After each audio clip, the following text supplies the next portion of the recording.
Welcome back to our next episode. And this episode is going to be about truth, freedom, and walking in God's flow. What if everything we were taught about money is not truth? A lot of times we're told that we need to work harder, that we need to have more discipline, that we need to get up at 5 a.m. to do the hustle and grind. And that is not designed to make us free. Then we're continuing to be slaves. What if our financial stress is proof that we're not failing, but we're close to a breakthrough? Today, we're going to dismantle the old programming and step into the new way, God's way, to create provision from peace. Because that's what we're looking at. The end of the day, we're looking for freedom, we're looking for peace. We're not looking about just doing. So the new lens of the equation is don't chase money anymore. Chase alignment. Chase God's purpose, God's mission. And the equation is God's purpose, number one, plus surrender will, plus faithful obedience will equal God's result. And this is not just a slogan, it's a posture to be in God's mission to be able to achieve everything that you want. God's purpose is asking the Lord, what are you building through me? Surrender will means I release the fear, the urgency to control it all. And the faithful obedience is I do the right next step when He shows me to do it. And then God's result is the provision, the peace, and the impact that it actually lasts.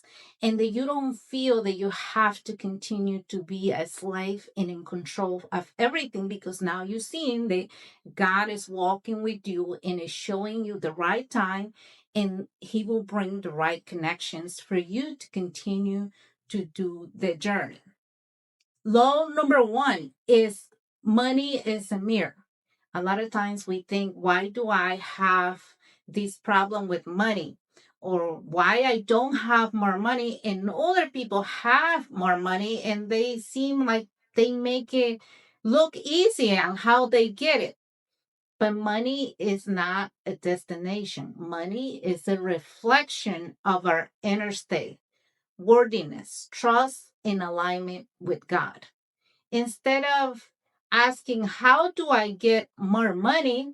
The question should be different. Lord, what is your my current money reality revealing about my beliefs, and where do you want me to heal? Where are you showing me there is no transformation and is something that I need to transform? Micro practice this for 24 hours. Stop asking how to get more in journal.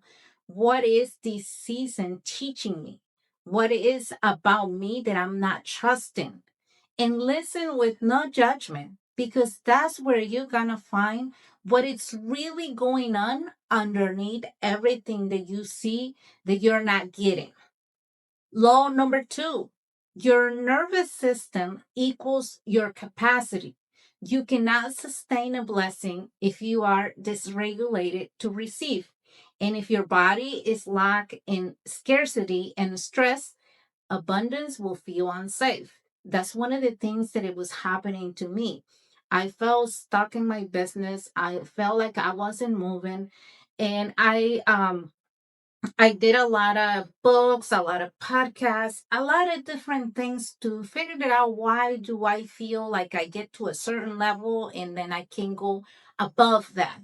Well, what was happening is that I was stuck in the mindset of scarcity. I was being loyal of being in poverty because I felt guilty of leaving my past behind because I was feeling like I was leaving my parents, my siblings, my extended part of the family behind. So I had to heal that in my nervous system because one thing is you saying, I wanted to be wealthy, or I want more, or I want to do this desire, I want it to come to fruition. Another thing is actually feeling it into the body. And that's where a lot of times many people miss that part. They say affirmations and they even take the actions, but the actions are taken in fear of, I don't want to go back to that, or I don't want to feel that. And instead of doing that, start training your body to feel the desire that you have for the future is already here. It's in the present. And acknowledge how you feel from the past. A lot of times we want to suppress the past and we don't want to feel it. We want to say, well, that was the past. We're not there right now. But your body is saying otherwise. So don't suppress your body from feeling that scarcity. Acknowledge that. Acknowledge that feeling and ask yourself, how would I feel if I was no longer in scarcity?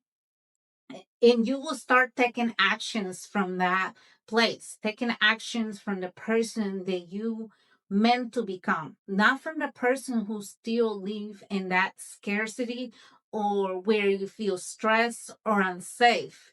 So ask those things to yourself. Don't suppress them. Put your hand in your heart and say, I'm safe right now. God is here. My mind is clear.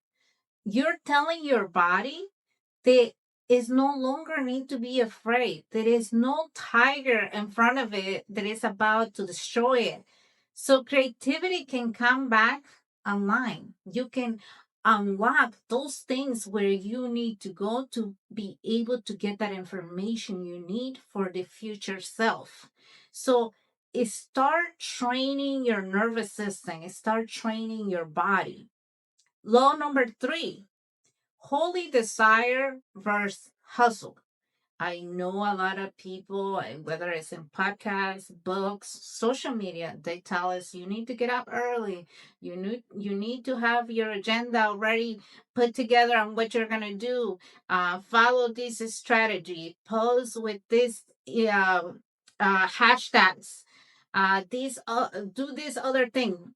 Let me share with you one of the advice that I got from somebody when I was doing social media. Well, I'm still doing it, but I was not seeing no increase. So I asked one of the people that I know who was having a lot of people following her. What am I doing wrong? Can you help me? Because I'm posting, but I feel like I'm not getting the reaction. And one of her advice was, you need to wear less clothes. You need to put shirts that it kind of shows your body a little bit more. You need to be more like, in a way, provocative. And I remember thinking in my head, like, what? And I told my husband that, and he's like, you need to do what?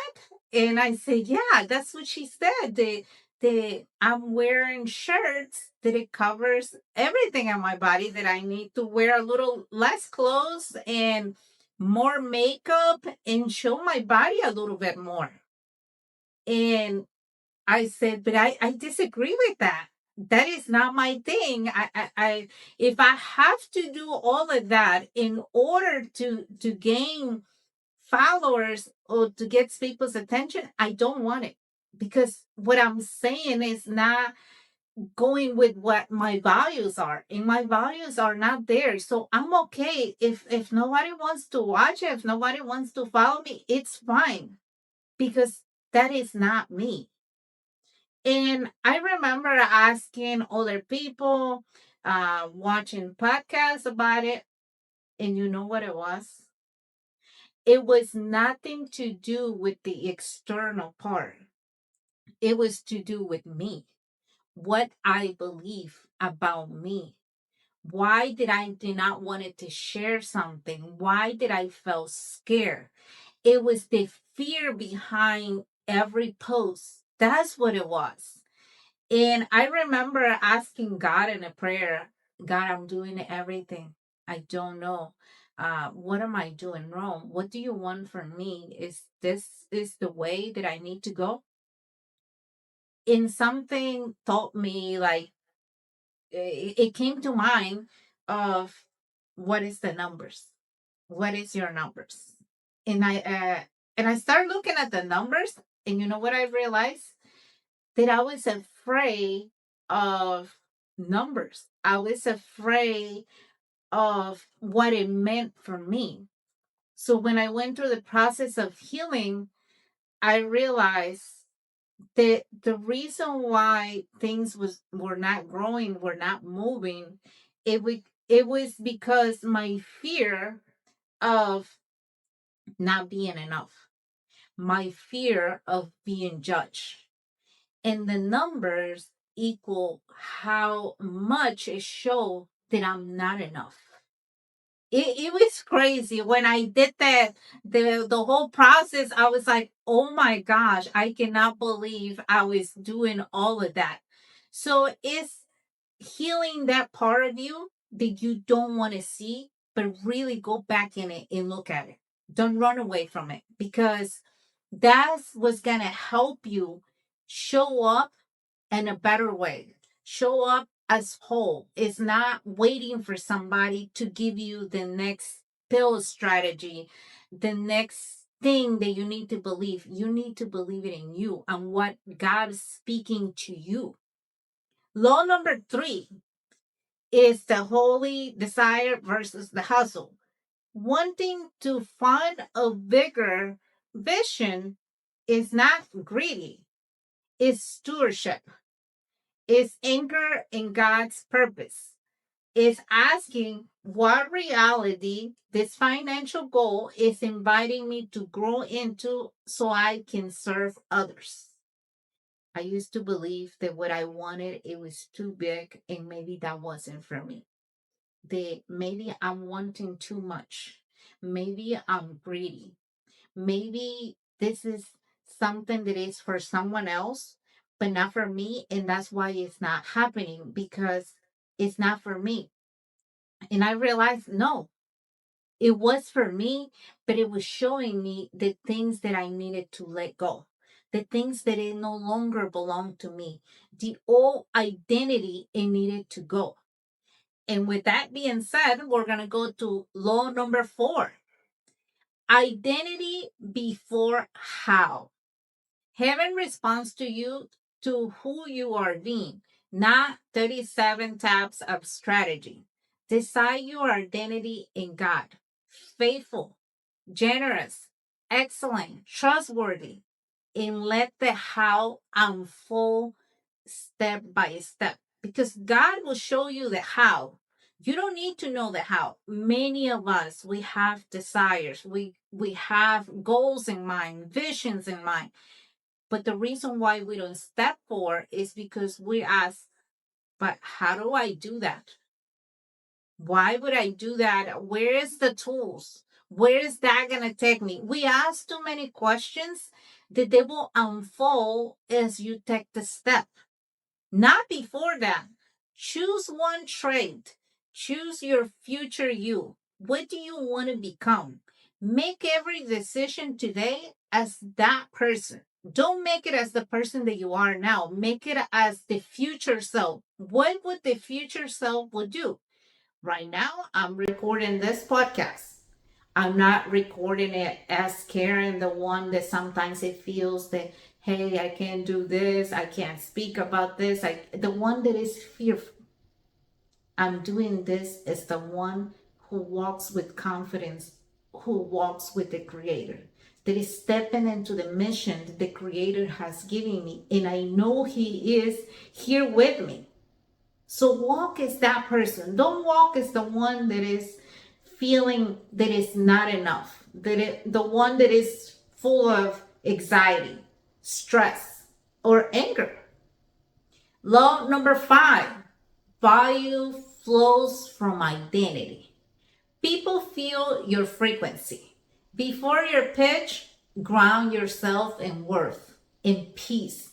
Let your work transmit that information.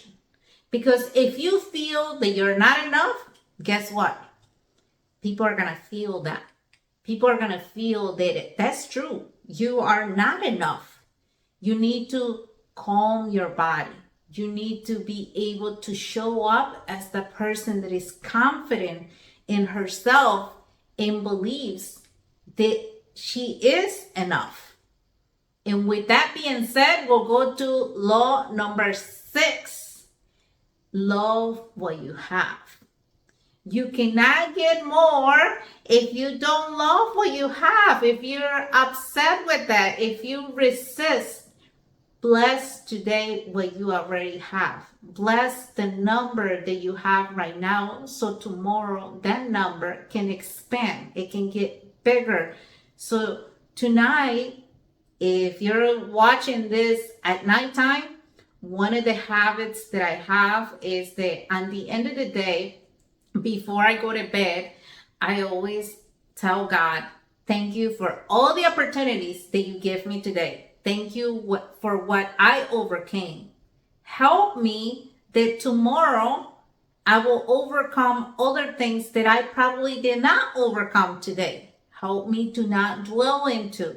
And thank you for those opportunities, because those opportunities, they show me where do I still need direction? Where do I still need light? Where do I still need transformation? And thank you for the opportunities you gave me to see the light and to see where is still room for improvement, for transformation. So always be thankful even for the things that you think they did not went well, because in those things is where the blessing is showing you where is still a need for transformation.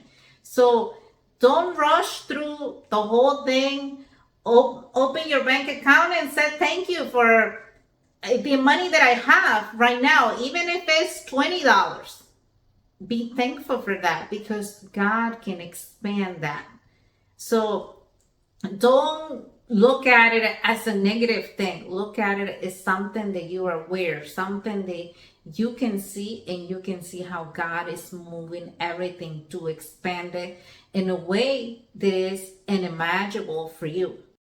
In law number 7, not enough. Fear of lack broadcasts lack. Replace it with a new decision. In God, I always have enough. If I always have enough, I will always have enough. If God is with me, is no reason why I'm in scarcity. He is providing every step of the way. Repeat that into your body, feels it. I know it's hard. It is. Because when I started this process, I remember my mentor saying that you have to look at it that you have enough, that he always provide you with what you need. In our first meeting with him, I still laugh about it, and we comment that with my husband, that in our first meeting, I was telling him, oh, I'm stuck in my business. I don't think it's growing. I think everything is falling apart. And he started asking me the decisions that I made in the past. And so as we were looking at it, he said, listen, you guys have everything. You guys are well put together. Even through making decisions that they were kind of stupid, you guys were taken care of. God, in his divine mercy, he still sustained you guys. I don't know how, because with the decisions that you guys make, it was for you guys to not have anything. But God, through his mercy, he sustained you, he sustained your family, your business, and everything. Even though the decisions you made were kind of stupid. And now, him saying that, it helps me to understand that even when we make sometimes stupid decisions because we don't know a lot of the information, or we still struggling to understand the information, or maybe we just don't want to do it because we're afraid. God in his divine mercy, he still sustains us for us to make it on the other side. So repeat that into your body believes it. And you're going to see it every step of the way. How is that true? And then we go to law number 8. Is strategy fails when energy is off. Don't lounge or invest something in panic because you will find the same energy. If your inner state is below 810 from clarity, from peace, you need to take a pause. You need to regulate your nervous system, realign, and then move. Don't take an action because of something that you feel that you're missing, or from the scarcity mindset, or from that fear of losing something, because you will lose it. Whatever your mind focus on, that's what you're going to get. Law number 9, flow attracts flow. Money is currency. Money is energy. And it meant to move constantly over and over. So you always have to think that when you get a certain amount of money and you spend it, always remember that it's more where that money came from, it's more. Feel the flow. Do not be afraid to spend it because a lot of times we make the money and then we're afraid to spend it. And by doing that, we actually block the flow. We're saying, I'm afraid to spend it because I don't think more is going to come. But when you spend it from a positive energy that I'm spending because I'm investing in something that it will continue to grow, and I know where this money came from, more is going to come from there. You start to play it in the joyful way, that currency, that energy. Law number 10, income logs integration. Today, the money that you have in your bank is the balance of your past beliefs. Keep putting new beliefs in your mind, and that will change your bank account. Watch the proof. Watch it. You will see it. The more you change your beliefs, the more your currency, your money, your energy will change. Because every time that you discard an old belief that is blocking you, the energy in your body will change. The currency will change. So the bank account will change, but it starts with you. A lot of times we think it's about a strategy, about what somebody else can teach you, can show you, but the information is already here. Is realigning to what God's mission is, God's purpose is for you. Because for one person, it might be one thing, for another person, it might be something different. We're not all meant to do the same thing because we're unique. We were created unique and we were given a mission uniquely for each individual. Law number 11, heal to receive. You cannot receive if you're still the person that is sick, sick in the old beliefs and the old traumas. Money becomes a block that is given to you by past generations. So that's why sometimes you say, well, I feel stuck. I feel like I cannot move. I feel like my business is not growing. Yes, because you're still stuck in the old energy, the old beliefs, and your nervous system is still doing the same thing that the past ancestors did because you're not releasing that first memory about money and about the fear of money. And that's what was happening to me. I realized that when I was younger, I was told that I cannot speak unless I have the money. I cannot teach. And that's something that you will see it even in social media. You cannot teach somebody unless you went to university, unless you have a college degree. And that's not true because a lot of people who are multimillionaires, some of them, they didn't even went to school. Some of them, they didn't even care to go to school, but they learned the basics of life. They learn how to align with God's mission, God's purpose. They saw what they were called to be. So some of the stuff is just what I call it the matrix of where it's keeping you in bondage, what's keeping you inside of the place where you cannot get out, not because you cannot get out, but because your beliefs don't allow you to be out. And that was one of the beliefs that I have. The rich people are already enough. The wealth, it was not meant for me. It was not meant for me to speak. It was not meant for me to have more. That I needed to do something different than that, where I'm not being disloyal to the beliefs of my family. And that is not your fault to a certain degree, because you were born into that environment, but it's your responsibility as an adult to start looking what's your mission. Is it really what your parents told you, or is just a belief that they have? It's your responsibility to change that for your kids and for the next generation coming after them. It's our responsibility to change that, because healing rises our capacity to help ourselves and to help others, to help the people that God put in our path, to be able to take them to the next level.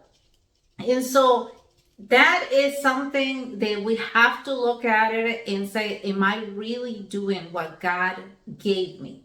Am I really exercising the skills? Am I really taking action on the blessing that God already put in me? So, with that being said, let's go to law number 12. Certain is a choice. Choice of being certain before the evidence, meaning having faith. Faith is something that we don't see yet, but we believe it will become true. Write a financial goal of how much do you want to have. Is it something that is on its way, or something that it is done? And your job is not to force. What is your idea? How much money do you want to have? Don't just say, I want to have more money. Because a lot of times people say, especially in the Latino community, you ask them, how much money do you want to have? $1 million. For some reason, everybody wants $1 million. And I always say this on my social media when I do lives. Can it be 1.5 million? Can it be 1.6 million? It has to be 1 million. But then when I ask them, why do you want to have 1 million? Why do you believe it's only 1 million? Don't just say a number, but say, why do you want it, and why are you certain that it will happen? What actions you will take for that to happen? Because remember, if we're just thinking about having more, but without any actions being taken, then you're just dreaming. That's just a dream. Might as well go into your bed and continue to dream, and you will continue to have the same reality.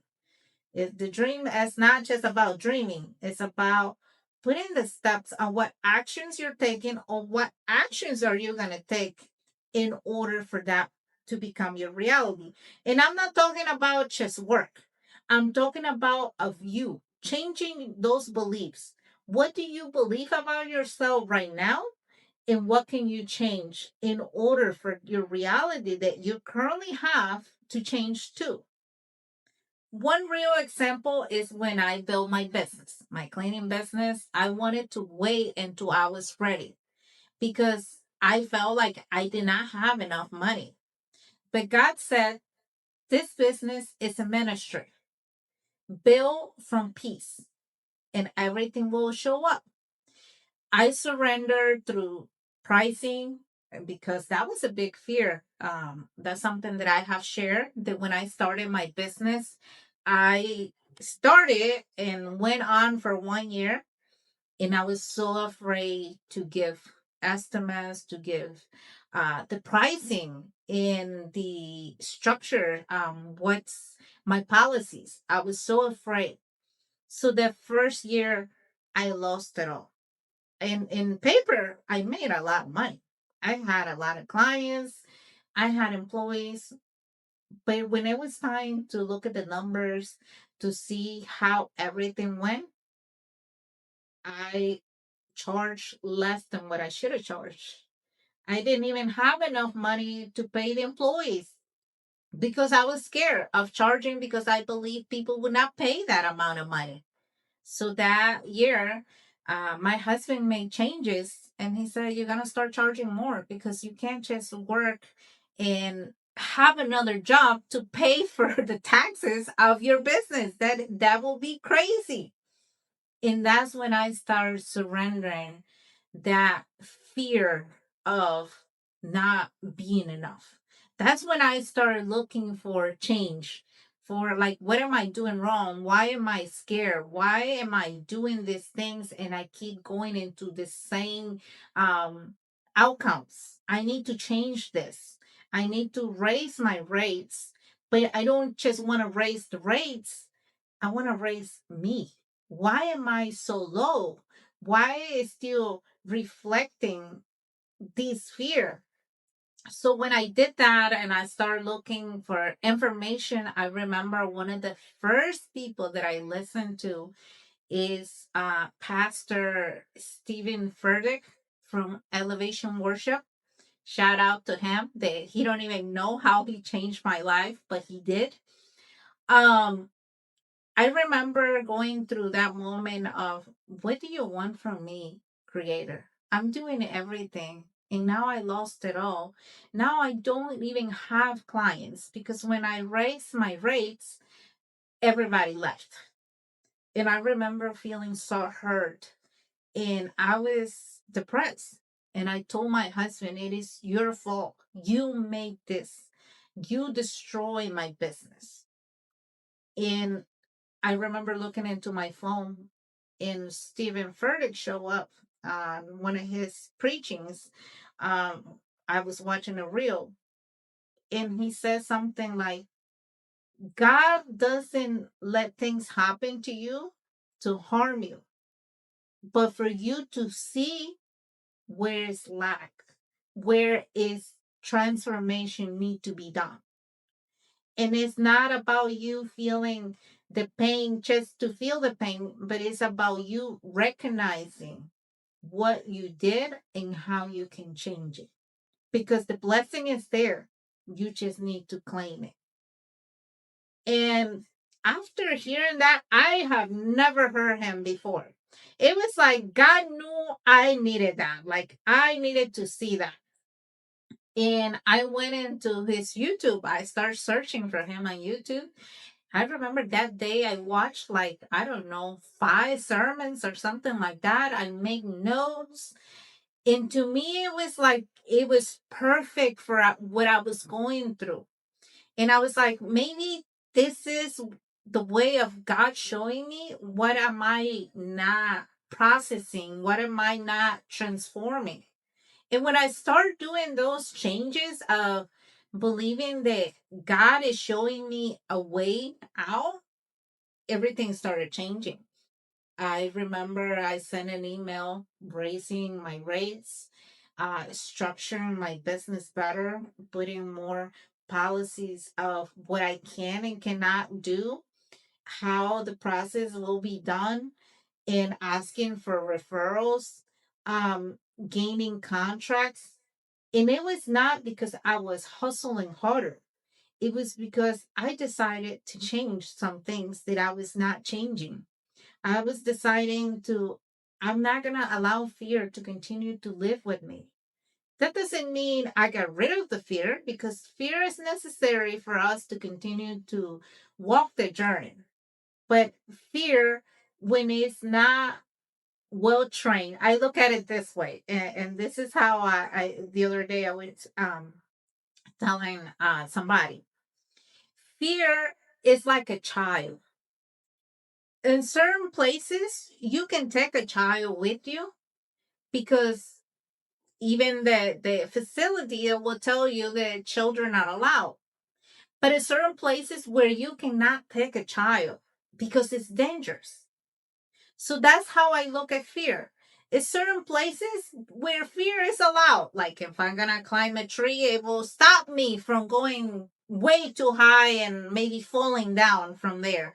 If I'm climbing into a building, the fear will show me, hey, you need to be careful, you need to be cautious, and all these things. And maybe I need fear there. But it's in other places where, as a child, I need to tell the fear, hey, you need to stay home because I'm going to go do something.